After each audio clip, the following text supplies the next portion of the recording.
وعليكم ورحمة الله، كداير؟ لاباس عليكم بخير؟ اليوم جبت لكم واحد الوصفة خطيرة بالنسبة للناس اللي كيعانيو من السعال، سواء وليدات صغار او لا ناس كبار. هاد الوصفة كتليق لكل شيء، كل شيء غادي يستعملها وكل شيء ان شاء الله غادي يتشافى منها. خصوصا حنا عارفين ان في الوقيته ديال فصل الخريف راه كيكون الجو متقلب، يعني في اي وقت غادي نمرضوا بها. انتيبيوتيك طبيعي. ما نطولش عليكم، نمشيو نيشان نشوفوا المكونات. ما ننساوش نصليو على شفيع الامه، اللهم صل وسلم وبارك على سيدنا وحبيبنا محمد. ونبداو بسم الله. اول مكون معنا هي الشريحه، سواء الكحله او لا القهويه، مهم فحال. المهم الكرموس يكون بلدي، هذا هو الوقت ديالها، راه موجوده فيما مشيتو غادي تلقاوها. كناخذوا الكميه اللي بغيتو. هنا انا استعملت 250 غرام.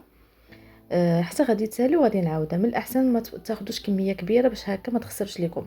المهم هي خاصها تبقى عندكم سيمانه او لا الا كثرتو 10 ايام هكا باش نتفاداو اي مشكل. صافي كنغسلوها، كنمسحوها، كنشفوها، وكنبداو نحيدوا ليها هذيك النباته ديالها، هذيك اللي كتكون الفوق ديالها.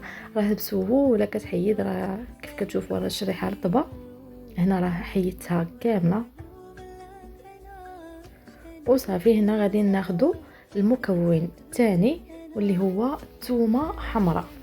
الثومه حمراء غادي ناخذوا عدد ديال شريحات اللي عندنا بعدد ديال الثومه. ضروري تكون هذا الثومه البلديه الحمراء.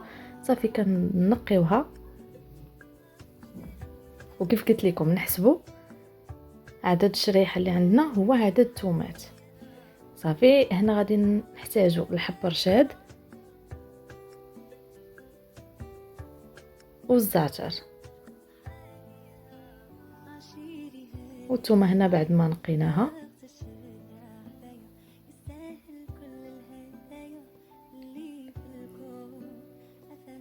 صافي هنا كنحاولوا نحلوها على زوج، ونعمروها بدريس واحد ديال الثومه، شويه ديال حب رشاد، وشويه ديال الزعتر، وكنحاولوا نسدوا عليها بحال نسمروها، وكنحطوها في شي كسكاس اولا في شي حاجه اللي تفور لينا. صافي نعاود معكم واحده اخرى. كنحلوا الشريحه ديالنا، كنعمروها بواحد الدريس ديال الثومه، كندردروا عليها شويه ديال حب رشاد وشويه ديال الزعتر،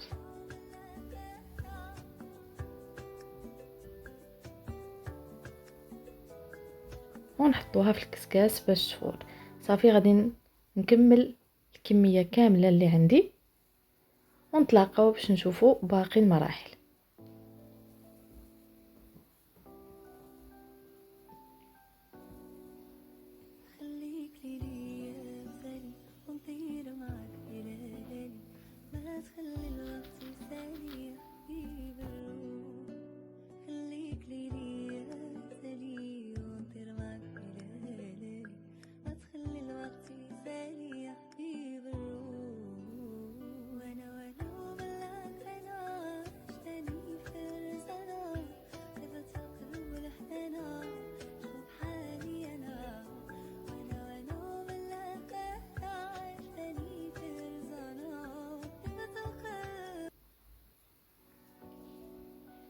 صافي هنا بعد ما تاليت الكميه اللي عندي، كنرشوا عليها داك شويه اللي شاد لينا ديال الزعتر مع شويه ديال حب رشاد، وغادي نحطوها في كوكوط اولا في برمه ونخليوها كتفور.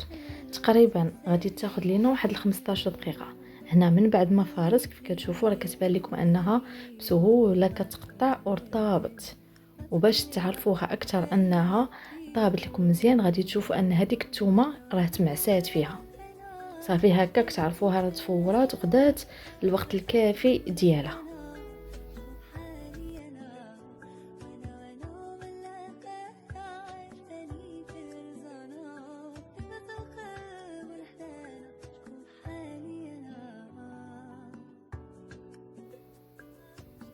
صافي كنحطوها في شي زلافه ونخليوها هكا باش تبرد لينا غير شي شويه. وغادي ناخذوا زيت الزيتون، من الاحسن تكون زيت الزيتون طبيعيه لحقاش بغينا هذا الدواء، يعني حتى زيت العود تكون طبيعيه.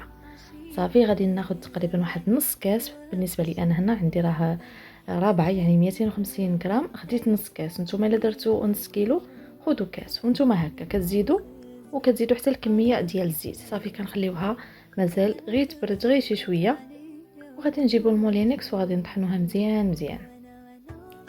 وفي كل مره باش تسهل لينا باش طحن لينا في مولينكس كنخويو شويه من هذاك الزيت العود.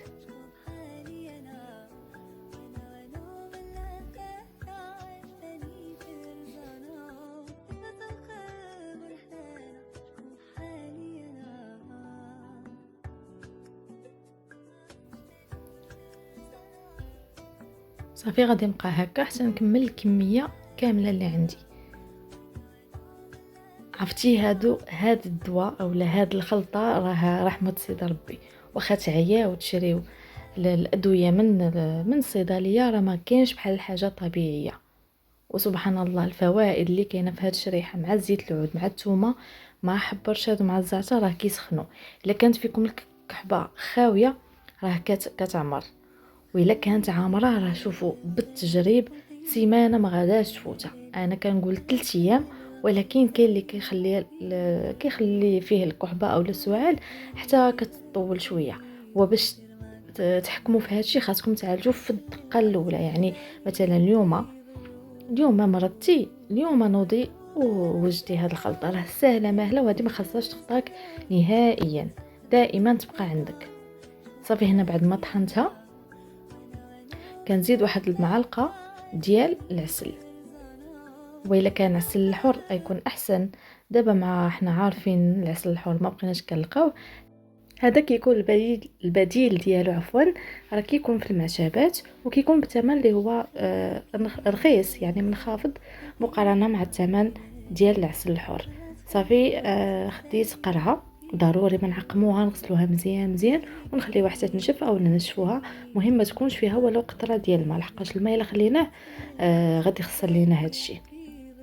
وصافي كنوضع فيها الخليط ديالنا. وبالنسبه للوقيته ديال الاستعمال غادي ناخذ واحده مع الفطور، معلقه مع الفطور، معلقه مع الغداء، ومعلقه مع العشاء. ومن الاحسن تاخذ واحده على الريق، يعني كيف يلاه تفيقوا تفطروا بها هي الاولى. ولكن الا نسيتوها ماشي مشكل، المهم تكون غادي ناخذوها بحال التريتمون، يعني بحال لا كنشربوا اولا كناخذوا الدواء ديالنا شي سيرو ولا شي حاجه. ضروري كيكون تمر 3 ولا 2 ديال المرات في النهار هكاك. هذا بالنسبه لي انا راه دواء.